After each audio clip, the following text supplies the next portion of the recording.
Dalam Bapa dan Putra dan Roh Kudus. Amin. Allah Tritunggal Maha Kudus, puji syukur kami aturkan kepadamu. Kami minta untuk mendengarkan suara-Mu, kehendak-Mu, memperhatikan apa yang Kau kehendaki bagi kami. Bantu kami untuk tidak keras kepala, untuk juga untuk hanya menjalankan kehendak-Mu. Terpujilah nama-Mu kini dan sepanjang segala masa. Amin. Para saudaraku terkasih dalam Kristus, apa yang penting di dalam masa Prapaskah ini? Satu kata yang sangat penting yang perlu kita sadari, mendengarkan. Mendengarkan kehendak Tuhan, mendengarkan suara Tuhan, memberikan perhatian kepada apa yang Tuhan kehendaki. Kenapa kita harus mendengarkan suara Tuhan? Karena kita cenderung dan kerap kali mendengarkan kehendak kita sendiri, mendengarkan kemauan kita sendiri, mendengarkan apa yang menjadi keinginan kita. Apa yang menjadi tujuan kita dengan masa Prapaskah ini? Karena kehendak Tuhan adalah kehendak yang membahagiakan, kehendak yang membebaskan, kehendak yang memberikan kedamaian, kehendak yang memberikan kegembiraan, kesucian.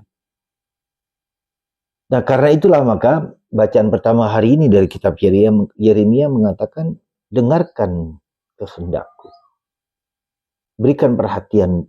Dan Yeremia menunjuk kepada bangsa Israel yang tegar tengkuk, yang tidak mau mendengarkan, yang tidak mau memperhatikan kehendak Tuhan. Jadi ini proses perjuangan dan pergulatan kita, ya. Nah, ketika kita tidak mendengarkan kehendak Tuhan, maka kita mendengarkan diri sendiri atau kita mendengarkan orang lain. Nah, bagaimana kita tahu mendengarkan kehendak Tuhan? Bagaimana kita mengerti kehendak Tuhan kita ketahui lewat apa? Lewat suara hati. Suara hati kita adalah menjalankan kehendak Tuhan dan melakukan kehendak Tuhan, melakukan yang baik dan menghindari yang jahat. Ya. Jadi pertama-tama adalah bagaimana kita menjadi peka, menjadi tajam, apa yang perbuatan baik apa, suara baik apa dalam diriku yang harus kujalankan. Nah, ketika kita mulai taat kepada suara hati kita, disitulah kita mulai berkembang, bertumbuh untuk mendengarkan yang baik. Ya, Tuhan hanya mengatakan yang baik. Yang baik itulah yang menjadi program kita, yang menjadi usaha kita untuk melakukan yang baik itu, untuk mendengarkan kehendak Tuhan. Jadi kehendak Tuhan itu diwujudkan, dinyatakan, diungkapkan lewat ke hati nurani. Ya. Lama-kelamaan kita akan dibimbing untuk semakin mendengarkan suara Roh Kudus yang lebih tinggi, lebih unggul, lebih agung. Ya. Nah, disitulah kita belajar untuk setiap hari mendengarkan kehendak Tuhan itu. Maka dalam bacaan Injil hari ini kita diajak sekali lagi dalam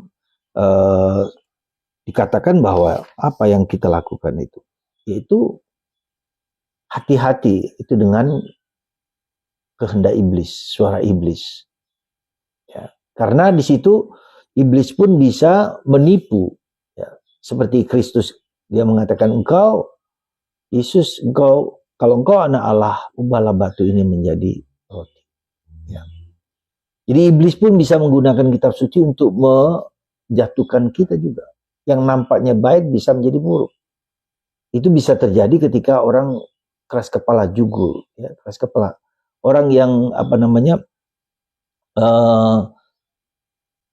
menutup hati nuraninya, tumpul hati nuraninya. Ya.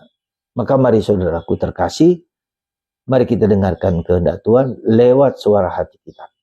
Karena disitulah kita bisa menguasai, mendengarkan dekat dalam diri kita. Bagaimana kita mau mendengarkan kehendak Tuhan yang dekat saja kita sulit mendengarkan. Sekali lagi, bagaimana kita mendengarkan suara orang lain, suara Tuhan di mana-mana kalau suara hati kita yang terdalam pun tidak kita dengarkan. Mari kita PK dengan suara hati kita. Setiap kali, setiap saat, dimanapun. Dan untuk menjadi PK itu dibutuhkan keheningan, kesunyian. Tanpa keheningan dan kesunyian, sulit kita mendengarkan kehendak Tuhan. Tuhan memberkati Anda dan saya dan kita semua, supaya dalam masa Prapaskah ini kita menjadi hening dan sunyi. Semakin mendengarkan kehendak Tuhan. Bapa, Putra, dan Roh Kudus.